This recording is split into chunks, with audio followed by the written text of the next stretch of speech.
Halo, selamat malam pemirsa, apa kabar Anda? Senang sekali malam hari ini Tatap Muka dapat kembali menjumpai Anda. Program ini hadir sebagai wadah sosialisasi, berbagi informasi, dan juga edukasi dalam segala bidang. Kami juga menghadirkan narasumber yang kompeten dan kredibel di bidangnya. Seperti tema perbincangan kita pada malam hari ini adalah peran PGRI di era new normal. Hadir sebagai narasumber malam hari ini Dr. Haji Slamet Winaryo, MSI, Wakil Ketua 1 Provinsi PGRI Kalteng. Selamat malam. Selamat malam, apa kabar? Alhamdulillah sehat di COVID ini. Oke, pemirsa, beliau juga di jabatan struktural sebagai Kepala Dinas Pendidikan Provinsi Kalimantan Tengah di tahun 2016 sampai 2019.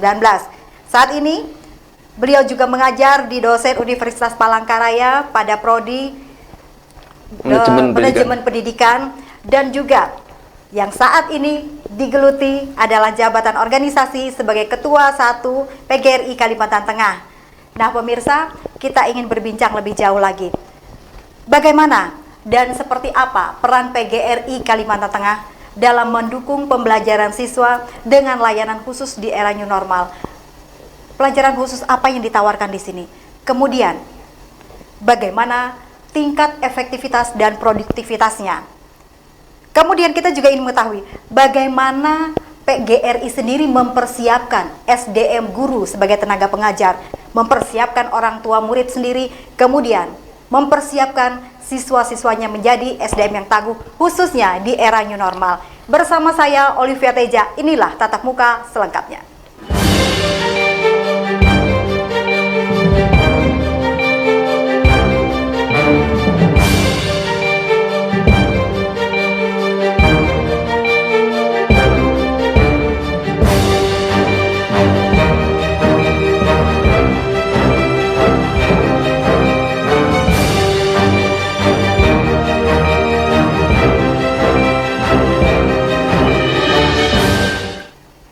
Pemirsa, kita ingin mengetahui pergeseran dari cara pandang di dunia pendidikan saat ini sebelum COVID ini melanda dan saat ini kemudian kita mendekati yang namanya new normal. Langsung saja saya dengan Dr. Slamet. Kita langsung saja, seperti pertanyaan saya tadi, pergeseran dan cara pandang dari sistem pendidikan itu sendiri. Kita melihat yang kemarin kita harus bertatap muka, kemudian kita harus yang namanya budi pekerti, itu contoh saja bersalaman. Saat ini seperti berbanding terbalik. Seperti apa, Prof? Dok? Terima kasih, Mbak Olip. Tentunya kami ingin menyapa pemirsa TV Jurnal di seluruh Indonesia, khususnya Kalimantan. Assalamualaikum warahmatullahi wabarakatuh, selamat malam, salam sejahtera, salam. Tapi selamat lingkungan alatai, salam sahujud karen di Malembang, adil katalino, bacaramin kasaroga, basingak kajubata. Harus. Pertama kami menyampaikan salam hormat dari Ibu Ketua Umum PGRI Pusat, Ibu Uni, dan juga Pak Dr. Suryansa sebagai Ketua PGRI Provinsi, dan seluruh pengurus. Kami sangat terima kasih dengan TV Jurnal ini yang telah mengundang kami untuk menyampaikan beberapa pemikiran PGRI. Ya. Perlu kami sampaikan, Mbak Oli, bahwa memang akhir-akhir ini semenjak pandemi COVID-19 itu mulai muncul, Mbak Oli. Ya. Dan sekarang sudah masuk ke era new normal. Ini sebenarnya sesuatu yang tidak kita harapkan sama sekali. Bisa kita bayangkan, Mbak Oli, bahwa anak-anak pada saat tahun ajaran baru ini suatu harapan yang luar biasa. Ya. Kegembiraan yang memang diharapkan bahwa dia akan meningkatkan statusnya untuk pendidikan yang lebih tinggi. Apalagi hari ini per hari ini kita hari sudah ini mulai masuk. Dan orang tua begitu ekspektasi tinggi, ingin melihat putra-putrinya itu masuk ke sekolah dengan riang, dengan gembira. Tapi memang itu adalah satu kehendak dari Tuhan bahwa semua itu ada nilai positif. Dan kita sekarang menghadapi dalam COVID-19 dan sekarang sudah masuk ke new normal. Ada beberapa isu, Mbak Olive, yang memang harus kita pahami bersama. Pertama, isu tentang keselamatan siswa. Ini menjadi isu yang penting sehingga pemerintah walaupun dalam tanda petik COVID dalam zona hijau pun ini ada aturan yang harus ditaati. Dan juga selain itu juga mengenai masalah mekanisme cara pembelajaran di rumah, lalu bagaimana anak-anak itu harus dipertahankan karakter pribadiannya, jangan sampai luntur. Lalu orang-orang juga masih bertanya bagaimana pengawasannya pembelajaran di rumah itu yang selama ini, belum lagi dengan kondisi wilayah yang begini luas dengan geografis ditambah lagi dengan jaringan pendukung yang sangat terbatas untuk IT, internet dan listrik, ini juga menjadi persoalan. Ditambah lagi belum lagi evaluasi, sehingga banyak isu-isu seperti itu. Namun demikian Mbak Olip, kita harus optimis bahwa pendidikan tidak tergantung dalam suatu tatanan yang normal. Kita justru tantangan yang begini akan menjadi satu momentum sebagai leverage, pelecut, agar kita berpikir semuanya. Dulu barangkali kita tidak pernah membayangkan kita akan belajar dengan daring yang penuh. Dulu daring itu dilakukan dalam hal tertentu, misalnya ujian nasional berbasis komputer. Sekarang pembelajaran harus daring. Persoalannya adalah daring pun juga terbatas dengan fasilitas yang ada, sehingga pemerintah membuat suatu evaluasi hanya 30% yang berhasil, selebihnya tidak berhasil. Sehingga dalam hal ini tentunya satu pemikiran dari pemerintah telah membuat suatu garis kebijakan bahwa pemerintah harus membuat dua jalur antara daring dan luring. Luring pun juga akan dilihat apakah luring juga mampu nggak dilakukan dengan bagus. Nah, ini pun juga perlu upaya lain dengan pendekatan-pendekatan yang lebih fleksibel, sehingga keselamatan menjadi fokus utama pemerintah. Nah, PGRI sebagai... Tadi Bapak mengatakan bahwa di sini ada zona hijau. Di Kalteng sendiri yang sudah terdeteksi oleh PGRI, itu apakah sama dengan yang lain 7 kabupaten sudah normal kita? Begini Mbak Olip, zona hijau ini pun juga pemerintah belum mengizinkan langsung boleh belajar saat ini. Tetapi ada 7 kabupaten sudah dinyatakan... Walaupun 7 kabupaten, tapi pemerintah pusat ini masih membuat suatu kebijakan dalam protokolnya. Zona hijau ini hanya diizinkan bagi SMA, SMA dulu Mbak Olip, SMA, SMK, ini yang sederajat. Sementara untuk SMP ini diminta 2 bulan setelah SMA. Jadi 2 bulan ini dibatasi. Jika nanti SMA itu ternyata aman selama 2 bulan, maka SMP setelah itu boleh, MTS boleh. Setelah nanti SMP, MTS 2 bulan berikutnya itu aman, baru nanti tingkat SD dan MI. Jadi ini ada batasan-batasan seperti itu, sehingga sekarang tidak boleh, walaupun hijau, itu nggak boleh langsung serentak semua jenjang, tapi dilakukan dulu untuk yang tingkat SLTA dulu. Kalau saya bisa menangkap, ini ketika SMA dahulu dan sederajat yang boleh belajar tetap muka. Kemudian yang lainnya menyusul. Boleh dikatakan di sini kita uji coba dulu. Ketika itu masih COVID, itu justru menjadi pemicunya di situ, maka kita akan tidak jadi melakukan ini. Begini Mbak Olip, ini kebijakan pemerintah ya. Kita sekali lagi bahwa PGRI adalah organisasi profesi yang memang harus mempunyai mitra dengan pemerintah. Kita dalam hal ini memfasilitasi mengenai guru kita agar profesional, agar mengajar dengan baik. Tapi mengenai kebijakan pendidikan kita mengikuti pemerintah, kita hanya bisa memberikan saran pertimbangan yang sifatnya konstruktif. Kami memberikan satu, terutama Ibu Ketua Umum bersama Ketua Provinsi menyampaikan kepada pemerintah agar keselamatan anak menjadi nomor 1. Oleh karena itu dalam zona hijau ini tidak serta-merta anak kita langsung belajar Mbak Urip, tapi ada pertimbangan-pertimbangan khusus. Di antaranya adalah bagaimana dengan pemerintah daerah setempat. Apakah boleh nggak? Yang kedua juga, apakah orang tua mengizinkan tidak anaknya itu belajar seperti itu? Kalau sekarang yang sudah boleh? Ini masih per hari ini belum ada sama sekali. Ini belum balik. Ini di Kalteng pun juga sekarang masih menggunakan semua daring semua, jarak jauh semua, karena kita memang dalam tanda petik kita masih melihat perkembangan lebih jauh. Jadi apalagi Kalteng ini kan zona merahnya cukup banyak ya. Jadi ini kondisinya. Oleh karena itu kami tetap memantau, tetapi intinya zona hijau, apakah oranye, apakah kuning, oranye, atau merah, ini intinya adalah bagaimana agar pembelajaran itu berjalan dengan baik, lalu anak selamat. Ini yang paling utama sekarang ini. Karena pendidikan itu Mbak Oli tidak bisa ditahan, nggak boleh belajar itu nggak boleh. Karena ini satu rangkaian yang sistematis, yang harus terstruktur dengan bagus. Kalau ada waktu yang terhilangkan, ini betul-betul sangat merugikan target yang harus ditempuh oleh anak dalam bentuk karakter, baik dari sisi kecerdasan, dari sisi sikap, dari sisi karakter yang lainnya. Karena ini satu rangkaian Mbak Oli. Maka oleh karena itu, yang perlu dipikirkan oleh kita ini adalah bagaimana pembelajaran di rumah yang kita sebut dengan belajar di rumah atau PDR itu, atau kita sebut juga dengan bisa pendidikan jarak jauh, PJJ, atau juga bisa kita sebut dengan pendidikan layanan khusus, karena ini kondisi adalah kondisi emergensi. Nah, intinya adalah guru harus kita tuntut untuk dia lebih inovatif. Orang tua kita tuntut untuk dia care, untuk menerima bahwa anak itu fitrah, amanah untuk dididik oleh orang tua dengan kasih sayang. Yang selama ini orang tua begitu yakin untuk pada guru untuk pendidikan formal, sekarang orang tua diminta untuk bersama-sama dengan guru untuk memberikan arahan pada anak dengan istilah orang tua tutorialnya barangkali mencapai 60%, Mbak Arif. Oke, tadi dokter menyampaikan bahwa dari PGRI ini sudah mulai. Kemudian ingin saya tanyakan, bagaimana komunikasinya antara orang tua, siswa dan juga guru agar kami para orang tua di luar sana itu bisa paham begitu loh. Kurikulumnya seperti ini, pelajarannya seperti ini. Jujur tidak semua orang tua yang mengetahui. Contoh yang SMA, pelajaran itu sulit. Sulit, Dok. Bagaimana kita bisa bersinergi, bisa satu bahasa menyampaikan ini kepada anak? Begini Mbak Alif, jadi saya suruh pemirsa Juno TV di Kalimantan Tengah maupun di Indonesia, kita informasikan bahwa ini ada 3 peran yang harus bersinergi. Pertama adalah guru, kedua adalah orang tua. Dan ketiga adalah siswa sendiri. Ini harus proaktif ya. Dan juga pemerintah daerah. Tentunya pemerintah daerah sebagai fasilitator, juga sebagai mediator, juga sebagai regulator. Untuk mengkomunikasikan antara guru dengan orang tua, Mbak Lip, ini memang sekarang sudah mulai terbentuk grup-grup, kelompok-kelompok orang tua atau paguyuban dalam istilahnya.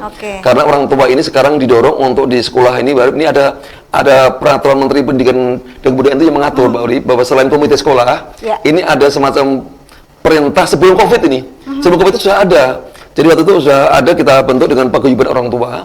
Tugasnya apa? Untuk menjadi motivator anak agar mereka itu semangat belajar dan orang tua tahu mengenai perkembangan anaknya dalam tahap demi tahap. Karena orang tua terlibat dalam pembelajaran, bahkan belajar orang tua namanya. Orang tua akan diskusi dengan orang tua untuk menyelesaikan persoalan yang terjadi dalam pembinaan anak. Nah, sekarang ini nampaknya bersambut baik dengan kejadiannya COVID ini. Artinya orang tua yang dulunya dimulai paguyuban itu sebelum COVID, sekarang dari COVID ini artinya saya berkeyakinan untuk paguyuban itu sudah berjalan sebagian besar, dan saat saya menjabat itu sudah mulai kita dorong sekolah-sekolah agar membentuk grup-grup orang tua dalam bentuk WhatsApp, mungkin dalam bentuk itu untuk selalu berkomunikasi dengan wali kelas, dengan guru-guru, sehingga aktivitas anak dalam ekskul dalam hal itu akan diketahui terus, termasuk mengenai hal-hal yang positif anak. Ini orang tua selalu termonitor. Nah, sekarang bagaimana untuk mengetahui mengenai pembelajaran yang diberikan kepada anaknya oleh guru? Inilah PR yang berat. Artinya guru ini perlu membuat satu identifikasi persoalan di dalam lingkup sekolahnya, kelasnya, bahkan lebih kecil lagi pelajarannya. Itu harus diidentifikasi. Anak kita itu dari sekian orang ini, 36 anak atau 32 anak ini, di mana posisi zone yang ada. Kedua, apakah lokasi itu ada semua jaringan yang harus, kan mungkin tidak luring, tapi mungkin dengan menggunakan visitasi untuk kedatangan langsung, karena memang nggak bisa dijangkau dengan TV, tapi dia hanya dengan diantar buku atau mungkin dalam bentuk jurnal yang memang tidak bisa dilakukan lain ya. Ini harus diidentifikasi, sehingga dari situlah si guru atau wali kelas ini akan membuat satu informasi kepada orang tua apa yang harus dilakukan anak selama satu periode ini. Tentunya per tribulan dalam bentuk setengah semester dan 1 semester, itu dalam bentuk informasi mengenai pembelajaran. Dan materi ini pun akan diberikan kepada mereka dengan tahapan-tahapan yang jelas. Dan inilah PR-nya adalah, apakah semua orang tua ada waktu? Apakah semua orang tua bisa memahami, membaca kurikulum? Apakah semua orang tua memang juga bisa memberikan waktu yang penuh? Ini ada persoalan. Tetapi kami yakin dengan semangat kebersamaan dan orang tua intinya juga ingin putra-putrinya berhasil, ini adalah satu tugas yang luar biasa, dan menurut kami tidak ada hal yang memang mustahil kalau memang semuanya bisa disinergikan. Untuk SDM guru sendiri, tidak semua, jujur saja, tidak semua SDM guru itu dia melek informasi, dia paham aplikasi dan lain sebagainya. Apa cara yang dilakukan oleh teman-teman dari PGRI sendiri untuk membackup itu, untuk mensupport kualitas mereka ini lebih lagi? Jadi gini Mbak Uli, apalagi di daerah terluar, betul, yang jauh dari. Jadi selama ini PGRI itu mempunyai mentor-mentor, guru-guru yang memang sudah kita latih, baik dilatih oleh pemerintah maupun dilatih oleh PGRI sendiri selaku organisasi profesi. Ini dalam jenjang-jenjang yang ada. Dan mereka nanti akan masuk dalam kelompok MGMP, musyawarah guru mata pelajaran, masuk dalam kelompok KKG, kelompok guru di tingkat SD. Nah, inilah tugas mereka untuk bersama-sama dengan dengan teman-teman lain. Maka di sini adalah yang diharapkan pemerintah, guru yang mempunyai kemampuan, sekolah yang mempunyai kelebihan dalam IT, nggak boleh pelit. Dia harus memberikan informasi kepada sekolah sebelah dan guru sebelah. Ini keharusan. Dan PGRI konsisten, guru PGRI mempunyai krisis center dalam hal ini untuk menjadi tempat untuk informasi tentang pelayanan-pelayanan tentang hal itu, dan PGRI jika itu bisa ditangani akan difasilitasi, jika memang itu domain pemerintah akan disampaikan pemerintah untuk untuk menjadi satu pekerjaan bersama begitu Mbak Urip. Jadi karena PGRI kan tidak mengambil kebijakan langsung, tapi PGRI ada menjadi mitra pemerintah untuk membackup kebijakan agar proses pembelajaran berjalan dengan bagus dan mutu yang diberikan oleh guru itu betul-betul mempunyai kualitas yang memang diharapkan oleh tujuan pendidikan nasional. Gitu. Oke, yang ingin saya tanyakan kemudian, ada krisis center. Apakah semua guru sebarannya di Kalteng ini bisa mengakses itu, dan apabila masih belum bagaimana caranya? Tapi jangan dijawab dulu. Pemirsa jangan kemana-mana, kami akan kembali setelah jeda pesan berikut ini. Tetaplah bersama kami di Tatap Muka.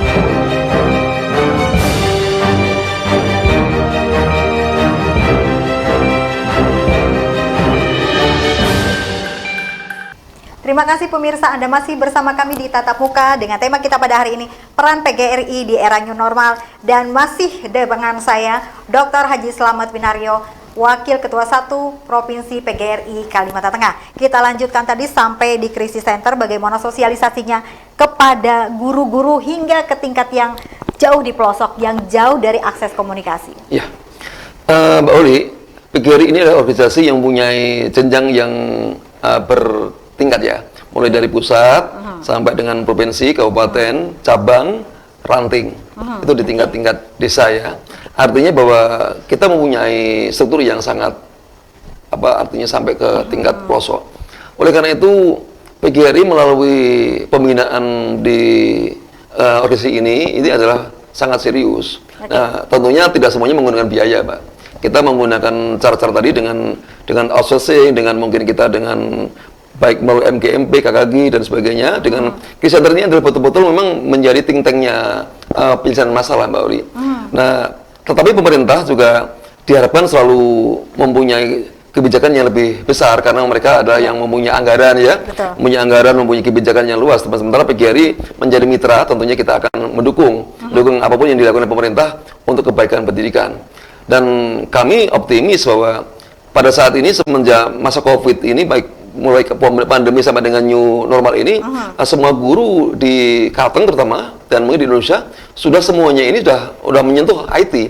Hanya persoalannya adalah daerah-daerah ada yang memang blank spot yang tidak bisa dialiri dengan itu. Nah, yang begini mau nggak mau kita mengenalkan, tapi dia akan menggunakan media pembelajaran yang luring atau mungkin jarak jauh yang menggunakan pembelajaran buku atau dalam bentuk handout dan sebagainya. Nah, ini juga kita guru jemput bola ke TKP. Guru jemput bola di TKP dan itu terjadi di daerah terpelosok. Dan mereka luar biasa, Mbak Uli. Jadi kita juga bersyukur guru-guru waktu kemarin kami mengadakan rapat kerja dan juga masing-masing itu menyampaikan bahwa metode-metode pembelajaran di daerah-daerah terpinggir itu tidak semuanya menggunakan daring dan IT maupun luring, tapi juga bisa menggunakan dengan handout atau tulisan-tulisan kecil yang diketik guru itu diserahkan. Nah, ini kan kondisi-kondisi emergensi ya, darurat. Tapi ke depan PGRI tentunya mengharapkan ini akan menjadi ideal. Apakah nanti akan normal akan normal untuk tatap muka penuh atau mungkin akan menjadi satu kombinasi kombinasi pembelajarannya. Ini saya kira itu urusan nanti. Tapi yang pasti bahwa dengan blendednya itu ya. Tapi intinya bahwa kita mengharapkan new normal ini akan menjadi satu model pembelajaran yang efektif. Sebab anak akan diberi kesempatan belajar di luar, di alam terbuka, bahkan mungkin jauh tempatnya untuk sesuatu, dan di sana juga ada guru yang bisa memantau dengan tertentu. Nah, ini selama ini nggak pernah terpikirkan karena guru dengan jangkauan 32 sampai 36 anak ini nggak mudah-mudah untuk melihat perilaku individu, apalagi dengan sebaran yang jauh. Mungkin nggak guru dengan visitasi itu akan melihat perilaku dengan waktu yang sama, dan ini juga menjadi PR. Maka PGRI bersama dengan pemerintah telah saat ini menyusun kurikulum, Mbak Ali. Kurikulum yang adaptif yang memang betul-betul untuk kondisi pandemi maupun untuk yang new normal ini.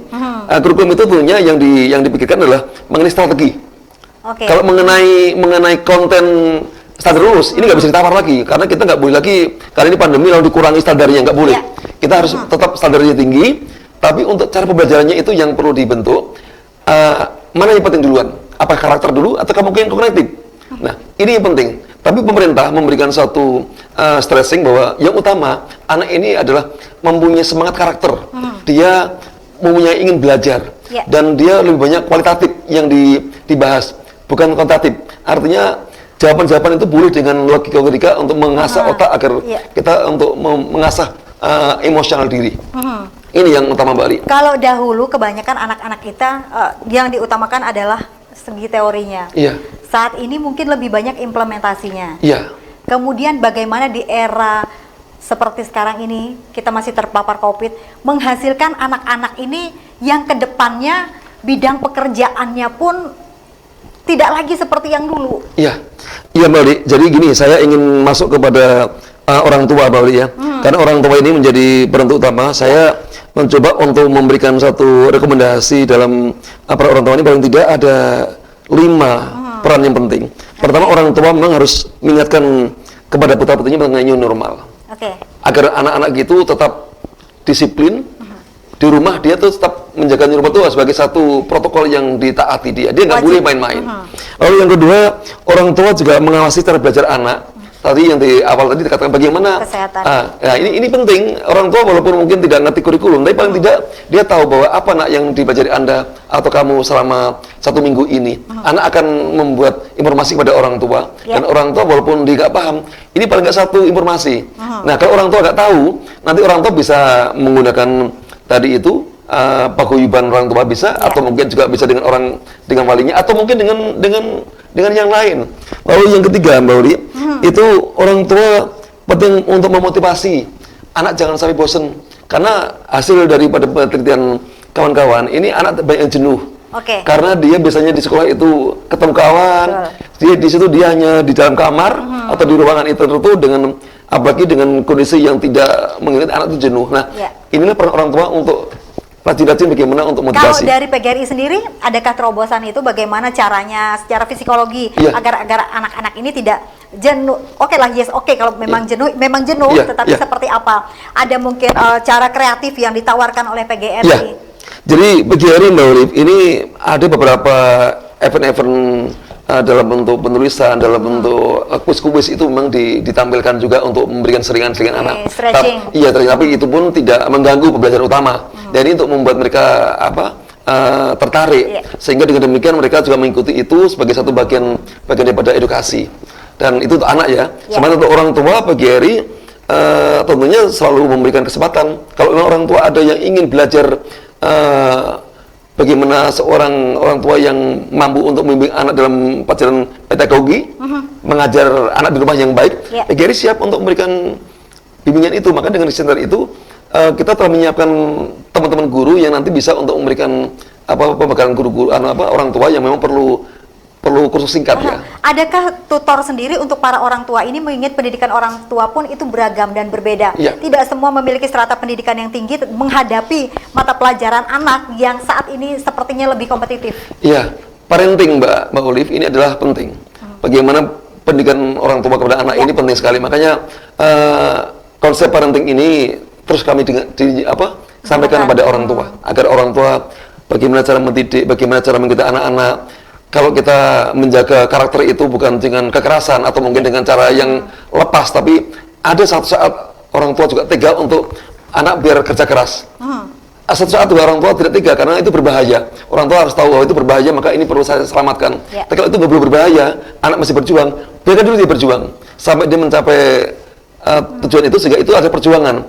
Ini karakter, makanya kami juga khawatir, Mbak Uli, kalau orang tua nanti semuanya itu tidak terbina dengan materi pedagogi yang betul, khawatir saya anak karakternya akan berubah. Contoh, yang selama ini orang tua yang mungkin nggak mau anak capek-capek, PR dikerjakan oleh orang tuanya, lalu dijawab oleh orang tuanya, wah anak kamu tidur aja, papa yang nanti kerjakan, karena orang tuanya nggak mau capek-capek. Ini berbahaya. Dan itu akan karakternya menjadi karakter bohong akan muncul, karakter tidak daya juang akan muncul, dan sebagainya. Oleh karena itu orang tua perlu tegas sekali-sekali. Anak ada pekerjaan berat, diberikan arahan, kalau nggak bisa, disuruh mencoba lagi. Sampai orang tua bisa memberikan solusi-solusi yang membuat anak itu nyaman. Oke, bagaimana menyeimbangkan antara mereka belajar secara pemikiran kemudian dengan fisik? Karena selama ini kita melihat ada ekskul untuk olahraga dan lain sebagainya, gerak tari dan yang berhubungan dengan fisik. Kemudian bagaimana menyeimbangkan mereka hari-hari berhadapan dengan yang namanya handphone atau komputer. Nah, ini seperti apa? Ya, jadi gini Mbak Olive, tugas guru dalam mengajar itu ada 4 ya. Jadi olah pikir, lalu olah hati, olah rasa, karsa, dan olahraga. Nah, tentunya 4 olah ini harus diolah di anak-anak kita selama pandemi. Nah, guru dalam memberikan materi ini juga harus antara domain kognitif, afektif, motor. Tetapi saat ini yang diutamakan adalah bagaimana anak itu memberikan respon dalam bentuk kualitatif. Itu yang paling utama. Anak diajak untuk berpikir, memecahkan masalah-masalah yang memang selama ini menjadi itu, juga anak akan lebih kreatif. Karena anak yang akan menghadapi apa 21 Mbak Alip, nanti itu anak-anak yang mempunyai kemampuan critical thinking, lalu kreativitas, lalu komunikasi yang baik dan mempunyai kolaborasi yang bagus. Bagaimana berkomunikasi kalau tidak bertemu dengan manusia, Pak, di sini? Justru dengan IT itu menjadi satu alat untuk berkomunikasi. Dia dengan gadget itu luar biasa Mbak Alip. Dia yang tadinya berbicara dengan berdua begini atau bertiga, tapi dengan gadget dia dalam satu waktu bisa langsung 20 orang berbicara bersama-sama. Tapi kan non-verbal. Justru itu, makanya disinilah orang tua dan guru harus meyakinkan agar perilaku anak tidak menjadi kaku, menjadi egois, gara-gara dia itu eksklusif. Dia tidak pernah bercampur dengan orang lain yang memang selangsung. Ya, seperti saya katakan tadi kan berbanding terbalik, dahulu kita harus bersalaman ketemu orang tua, kemudian harus berkumpul banyak orang nih untuk bersosialisasi. Sekarang kan tidak, seperti apa, hanya menggunakan daring itu tadi kah, atau mungkin seminggu sekali mereka bertemu, atau seperti apa metode yang ditawarkan? Inilah kurikulum yang didesain oleh pusat dan masukan dari PGRI agar seimbang antara beban pembelajaran olah pikir dengan olah hati dan karsa tadi itu, sehingga domain antara kognitif dan afektif itu harus seimbang. Guru untuk itu. Oleh karena itu jangan sampai guru salah memberikan materi, dan sekali-sekali juga guru perlu mengecek kepada anak-anak yang ditandai mempunyai masalah, karena nggak mungkin guru itu 36 anak akan dicek satu persatu, tapi dia pasti akan membuat satu pemetaan, membuat satu identifikasi anak-anak mana yang memang perlu dikunjungi kalau karakternya ternyata ada sesuatu yang tidak baik. Inilah penting Mbak Uli.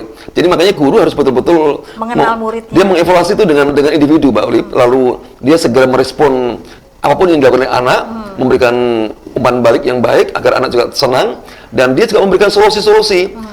Dan ini menjadi satu penyemangat, dan ini berat Mbak Olive, karena guru harus menjadi daya hidup listrik atau magnet yang selalu ada terus. Dia tugas guru juga bagaimana dia bisa menjadi magnet itu sendiri di mata anak-anak. Iya, dia harus menjadi model. Dan oleh karena itu kami PGRI tentunya selalu beri keyakinan kalau guru ini diberikan perhatian yang memadai, profesi yang dihargai dengan baik oleh pemerintah, oleh masyarakat, kami yakin guru pasti tidak akan luntur. Memang karena ini pekerjaan berat, tapi kami yakin bahwa guru ini adalah sudah dari awal dia itu tugasnya adalah membimbing, mendidik, melatih, membina, mengarahkan, sampai mengantarkan anak itu terjun di masyarakat dengan berhasil. Jadi guru bukan hanya mendidik saja, tapi dia sampai mengarahkan, mengantar agar anak itu hidup di masyarakat dengan baik. Ini adalah paradigma pendidikan yang baru. Bagaimana tanggapan dari teman-teman guru sendiri ketika dalam tanda kutip bebannya sepertinya bertambah? Mereka harus belajar IT, harus menyesuaikan dengan kurikulum baru, kemudian cara juga proses belajar mengajar yang berbeda dari sebelumnya. Bagaimana tanggapan teman-teman dari PGRI selama ini? Di awal Mbak Olive, di awal itu memang banyak diskusi bahwa karena di beberapa jenjang, terutama untuk yang SD ya, SD ini adalah untuk IT itu memang agak sedikit terbatas, hanya di kota-kota besar. Sementara di kampung-kampung, di daerah pelosok itu misalnya terbatas. Kalau untuk SMP dan SMA, SMK ini IT sudah terbiasa, dan bahkan di Kalteng sendiri untuk SMA SMK itu tahun 2017 sampai 2019 ini semuanya sudah punya IT, jadi tidak ada masalah untuk yang tingkat SLTA. Kalau infrastrukturnya apakah semua sudah terlayani dengan baik seluruh kabupaten kota? Kalau untuk SLTA itu saya mengatakan sudah, karena semuanya dapat IT, dan hanya waktu itu kita bersama dengan Telkom Ya. dengan listrik itu memang bekerjasama untuk menambah jaringan. Pada wilayah-wilayah yang memang kebetulan masih blank spot itu kita minta dengan Telkom untuk membuat sistem khusus itu yang ditempatkan di sekolah itu untuk supaya dia bisa ada mengakses itu bisa. Termasuk listriknya waktu itu kebanyakan menggunakan genset ya, menggunakan generator itu yang digunakan. Nah, hanya PLN memang waktu itu sudah berjanji untuk membangun jaringan, cuman kadang-kadang itu tergantung jarak dekatnya dengan jaringan-jaringan tertentu. Inilah Mbak Olive. Tapi intinya guru-guru intinya tidak ada yang sifatnya itu mundur. Kalau namanya keluh kesah pasti manusiawi ya.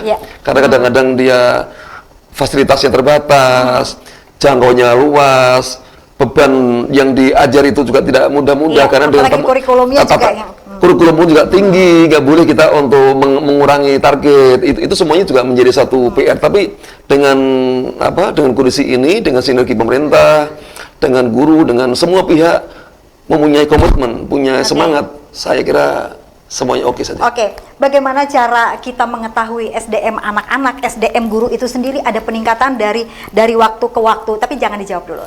Pemirsa, jangan kemana-mana, kami akan kembali setelah jeda pesan berikut ini. Tetaplah bersama kami di Tatap Muka.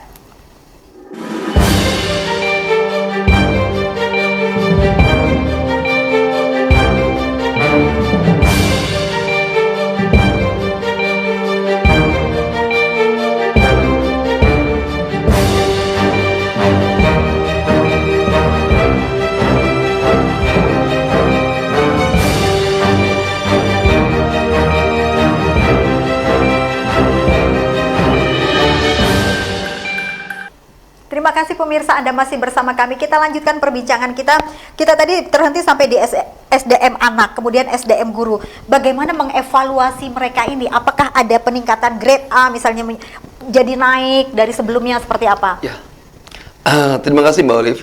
Jadi untuk evaluasi pendidikan itu ada akademik, ada non akademik dan ada sikap atau karakter. Ya. Jadi itu yang menjadi evaluasi guru ya. Sehingga dalam laporan itu tidak akan lengkap kalau tidak lengkap itu. Nah, saya ingin menyampaikan dari sisi karakter. Ya. Karakter ini menjadi keprihatinan banyak orang, Mbak Olive. Sehingga Pak Presiden pun sampai mengeluarkan Impres 87 tahun 2017 tentang pendidikan karakter. Jadi ini artinya begitu mendesaknya karakter itu menjadi satu bagian penting untuk dibahas dalam pendidikan yang tertib dan teratur. Nah, dalam karakter itu Pak Presiden memang ada sekitar 18 karakter yang memang harus menjadi perhatian. Kalau kita simpulkan ada 5 karakter yang utama, Pak Olive. Lima karakter itu yang utama adalah mengenai religiusitas. Ya. Karena agama ini ada menjadi satu penting bagi kehidupan manusia. Maka di sekolah tidak boleh main-main masalah agama ini. Jadi di sekolah harus betul-betul tuntas dengan semua agama yang memang dianut negara kita ini diberikan dengan terbaik. Tidak boleh di sana ada guru yang tidak ada artinya ada siswa yang beragama tertentu yang tidak ada gurunya. Ini wajib. Makanya oleh karena itu sekolah harus betul-betul memperhatikan jika ada anak dengan beragama tertentu dan di situ ada guru, maka guru atau kepala sekolah harus segera melapor kepada dinas atau kepada pemerintah atau paling tidak menghubungi masyarakat setempat yang mempunyai keahlian agama untuk menjadi guru. Nah, itu harus dijelaskan.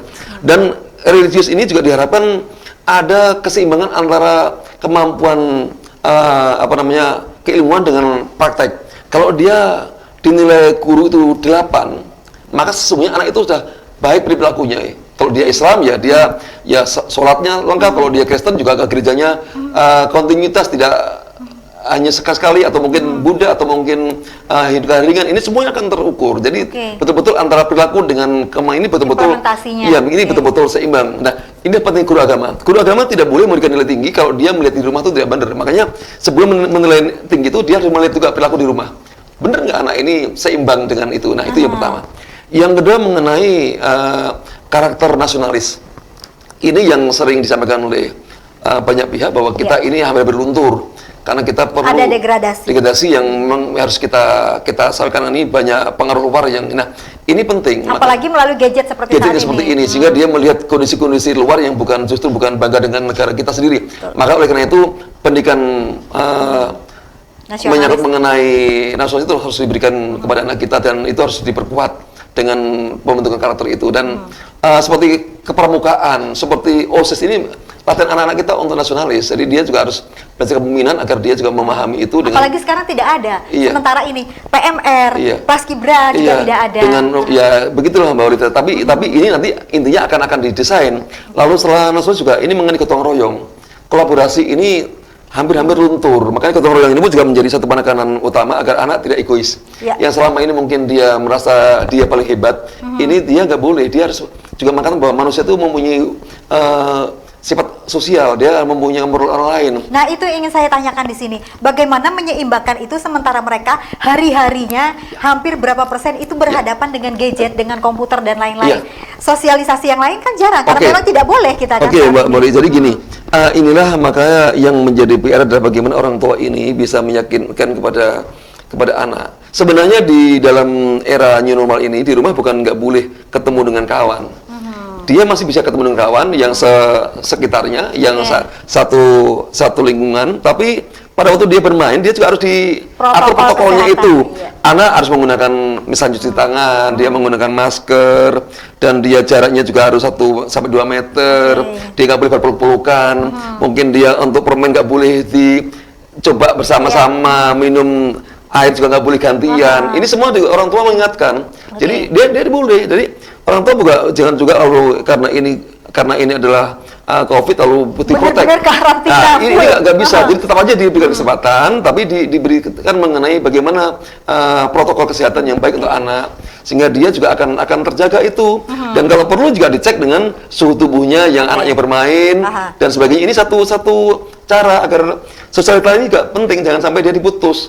Terkecuali kalau kondisinya memang ribuannya adalah ada gejala-gejala COVID dan sebagainya, ini memang tidak boleh. Tapi kalau memang kondisinya masih dalam tanda petik masih normal, dalam walaupun ini zona merah dan diyakini di situ tidak ada yang terpapar, maka orang tua mungkin mempunyai inisiatif. Anak tetap dibolehkan, tapi diawasi caranya untuk bersosialita dengan temannya, lalu diingatkan cuci tangan, lalu mungkin masker dan sebagainya tadi yang saya bilang tadi. Itu penting. Karena dengan demikian anak masih ada waktu. Jangan juga ini diprotek seperti ini juga akan menjadi persoalan berbahaya juga gitu. Itu baru ketiga, keempat dan kelima. Iya. Nah, yang kedua mengenai ini, Mbak, mengenai kemandirian. Saat ini karakter kemandirian ini sangat dalam tempat rendah. Karena hampir semua anak yang sekolah ini kan harapannya kan maaf aja ingin jadi juragan ya, ingin pegawai negeri, ingin enak, tapi dia bukan ingin menjadi entrepreneur, bukan menjadi orang yang akan berguna untuk masyarakat dengan karya-karya yang memang yang fenomenal gitu. Nah, oleh karena itu kita dengan mengharapkan jiwa wira swastanya sangat kurang. Akan didorong ya. Kita ingin itu kemandirian itu dikembangkan, Mbak, dengan cara dia berpikir anak akan diajari dari kecil. Dan yang terakhir itu mengenai integritas, kejujuran, disiplin, tanggung jawab, toleransi. Kalau dalam bahasa Dayak kita mengenai tahu diri, masih arep. Masuk arep itu juga penting. Lalu bilum bahadat itu penting. Nah, oleh karena itu ini menjadi satu nilai-nilai poin penting yang memang integritas harus dikembangkan. Makanya tadi saya katakan saat anak dapat tugas dari guru, orang tua tugasnya bukan mengganti, tapi dia menemani, mengarahkan, memberikan informasi kalau memang anak nggak tahu, mungkin memberikan penjelasan kalau memang bisa menjelaskan, kalau tidak orang tua mencari cara lain dengan datang ke temannya atau mungkin sebenarnya sehingga anak ini bisa menjelaskan. Apa nilainya? Anak akan merasa tanggung jawab, anak akan jujur, walaupun dia salah tapi dia tetap dia mengerjakan sendiri. Itu, jadi nilai itu yang penting. Jadi jangan sampai orang tua karena sayang dengan anaknya sehingga anak disuruh istirahat, bapaknya yang mengerjakan atau ibunya. Ini jangan sampai terjadi. Yang ingin saya tegaskan kembali, bagaimana dari PGRI sendiri menjamin anak-anak lulusan kita di era daring seperti saat ini mereka punya fight untuk bekerja di kemudian hari. Kalau kami Mbak Olive selaku orang tua dan juga selaku mungkin orang yang terlibat dalam pendidikan selama ini, dan kebetulan juga kami termasuk dalam urusan PGRI ini, kami optimis bahwa era COVID ini bukan menjadi hambatan, tapi justru menjadi tantangan dan peluang. Kami berpikir jangan sampai COVID dan pandemi COVID yang sekarang sudah new normal ini akan menjadi penghambat kita untuk maju. Justru ini menjadi kreativitas kita, menemukan ide-ide baru, menemukan cara-cara baru yang selama ini nggak pernah kita pikirkan, karena ini akan muncul. Kalau otak kita diajari untuk kreativitas, maka ini akan menghasilkan banyak ide-ide yang akan menghasilkan sesuatu. Dengan catatan, terkontrol dengan tadi karakter, Ya. terkontrol dengan apa namanya perilaku-perilaku yang memang sosial, jangan sampai kita hilang, Ya. jangan sampai kita Oke. nanti berubah seperti luar negeri yang barangkali kita dengan tangga pun Individualnya lebih tinggi. lebih egois lebih tinggi karena kita sudah selama ini terkungkung. Ini mungkin tugas guru adalah tetap sosialita akan menjadi fokus penting karena hidup ini berhasil juga bukan hanya karena inteligensi saja tapi juga emosional, social cohesion Ya. termasuk dengan yang lain. Nah, ini yang utama. Lalu PGRI tentunya akan selalu mendukung pemerintah dalam hal kebijakan menyusun kurikulum, lalu melayani orang tua yang memang perlu fasilitasi tertentu yang memang untuk misalnya ingin belajar bagaimana ilmu pedagogi, Ya. kita akan berikan. Lalu menulis buku, menulis art, ini PGRI mempunyai apa mentor-mentor yang memang sudah kita dorong untuk banyak berkecimpung di sana. Untuk anggaran sendiri seperti apa? Adakah penambahan anggaran mungkin karena sekarang kita harus menggunakan internet, menggunakan paket, Ya. kemudian namanya gadget kalau yang tidak ada seperti apa? Dari teman-teman PGRI sendiri mendorong pemerintah untuk itu. Kalau PGRI tidak berani untuk bicara anggaran pemerintah karena pemerintah pasti sudah tahu itu. Tapi PGRI selalu berkomitmen bahwa PGRI adalah profesional. Ya. Kita mempunyai semangat untuk maju tanpa harus berpikir tadi. Oleh karena itu anggaran kami yakin pemerintah pasti memikirkan. Hanya memang betul dengan anggarannya cukup. Dengan tingkat perhatian pada guru yang semakin baik, guru honor kita juga diperhatikan, guru negeri yang sudah PNS juga. Total sekarang berapa untuk Kalteng sendiri yang tergabung di dalam organisasi PGRI? Kalau gini Mbak, di organisasi ini kan ada banyak asosiasi profesi ya. Ada Yang di PGRI sendiri? Kalau PGRI ini kurang lebih hampir 20.000 ya, dari 50.000 itu. Jadi dari 50.000 sampai 20.000. Karena ini yang punya kartu anggota Mbak Adi. Karena guru kita ada 50.000 lebih ya untuk SD sampai dengan SLTA. Tapi 20.000-an udah punya kartu anggota. Karena ini kan ada asosiasi profesi yang seperti yang lain ini. Jadi oleh karena itu ASN dan tenaga kontrak boleh gabung di sini boleh. atau hanya ASN saja? Kami sebenarnya tidak melayani hanya yang punya kartu. Semua guru yang memang perlu kami bantu. Karena jangan sampai kita berpikir yang nggak punya kartu tidak dilayani, tidak. Semua guru yang memang ingin minta pendampingan dari PGRI dalam rangka untuk pembelajaran pasti kami layani. Oke, kesimpulan di akhir acara kita, apa yang strategi apa yang terakhir saya tanyakan, strategi yang sudah dirancang teman-teman dari PGRI sendiri untuk guru, kemudian untuk murid dan juga untuk orang tua. Ya, jadi yang pertama bahwa PGRI bersama dengan pemerintah ini telah mendorong agar kurikulum adaptif untuk COVID maupun new normal itu harus menjadi keharusan. Ya. Jadi jangan sampai kurikulum ini lambat. Lalu bahan-bahan ajar yang non daring, terutama non daring ini juga kita dorong dalam bentuk modul. Sementara untuk yang daring, Mbak, ini memang kami sudah mempunyai sistem yang bisa kita berikan kepada guru. Walaupun di sini juga ada ruang guru, ada macam-macam. Ini yang bisa bersama-sama. Lalu untuk orang tua, kami tetap memberikan peluang pada orang tua yang ingin berdampingan dengan kami, yang memang ingin itu kami akan memberikan pembinaan, bahkan mungkin memberikan informasi yang diperlukan. Yang untuk anak tentunya kami, karena mereka ada anak-anak kita kembali anak kita tetap semangat. Jangan sampai mereka hilang kegembiraannya, karena mereka harus gembira. Mereka harus gembira, harus nyaman, sehingga jangan sampai dia itu tersiksa. Karena anak Indonesia adalah anak gembira, anak yang punya semangat, punya optimis masa depan yang bagus. Karena mereka ini adalah generasi Z, Mbak. Generasi Z ini, generasi Z yang akan mengganti kita, yang nanti akan meneruskan estafet bangunan kita. Oleh karena itu kita tidak ingin gara-gara COVID ini akan ada stagnan, ada kekosongan generasi yang tidak bagus. Kita berdoa mudah-mudahan dengan generasi COVID yang saat ini di era COVID ini justru lebih hebat karena dia ditempa dengan begitu cobaan yang begitu luar biasa dan semuanya bisa mengatasi. Dan PGRI tentunya sebagai organisasi profesi mitra pemerintah tetap kita akan mendukung pemerintah, mendukung orang tua, mendukung para guru untuk mencapai mutu pendidikan di Kalteng yang lebih bagus, yang efektif dan produktif. Bukan hanya pendidikan yang selesai, efektif dan produktif. Apa artinya? Jika besok dalam evaluasi para guru, anak kita itu semuanya mencapai KKM-nya sesuai dengan yang diharapkan. Rata-rata kalau perlu di sini. Dari sisi kognitif, afektif dan psikomotornya, Mbak Adi. Demikian. Oke. Terakhir, sistem pembelajaran kita menghadapi new era ini, seperti apakah di sekolah? Apakah berjenjang ataukah bergelombang atau seperti apa? Iya. Kalau saat ini informasi yang kita terima dari pemerintah pusat bahwa saat ini memang harus mulai bertahap. Artinya saat ini diutamakan adalah posisi dalam bentuk BDR tadi, BDR rumah atau PJJ atau PAK tadi ya, pendidikan layanan khusus. BDR ini bisa dalam bentuk ring kan, daring atau dalam luring atau di luar ring, ya. Lalu intinya ke depan akan ada kombinasi dalam bentuk blended learning, yaitu tatap muka dengan jarak jauh, Mbak. Karena kombinasi. Karena blended learning ini ternyata juga satu temuan pakar pendidikan yang sudah lama dan ini efektif.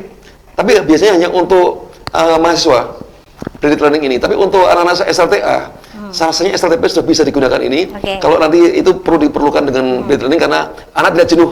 Karena di sekolah itu capek, tapi di rumah juga diberikan waktu dan dia belajar kembali lagi seperti itulah kira-kira ya. Apalagi kalau nanti sekolah menggunakan SKS dengan satu semester, jadi tidak lagi dengan kenaikan tingkat. Maka anak berlomba-lomba untuk belajar itu siapa yang duluan yang rajin akan dia lulus. Tidak perlu lagi dia harus klasikal. Berarti mereka tetap nanti akan ke sekolah dengan diatur sesuai jamnya masing-masing, dengan jaga jarak tetap, masker juga di sini tetap. Kemudian mereka masuk harus juga yang namanya mencuci tangan, desinfektan juga tetap tersedia.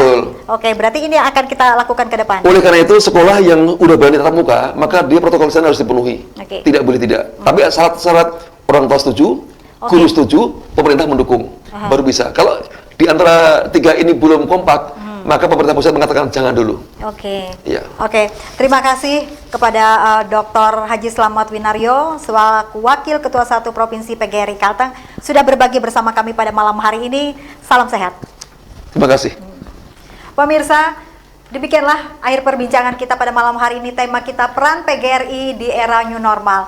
Keberhasilan pembelajaran di era new normal tergantung peran aktif semua pihak, baik guru, pemerintah, siswa, dan juga orang tua murid, bahkan mitra yang lainnya. Kemudian, pandemi dan new normal seperti saat ini harus menjadi momentum untuk merubah dan membiasakan perilaku hidup disiplin, tertib, teratur, serta memiliki daya tahan mental kuat dalam menghadapi berbagai masalah untuk mencapai kesuksesan.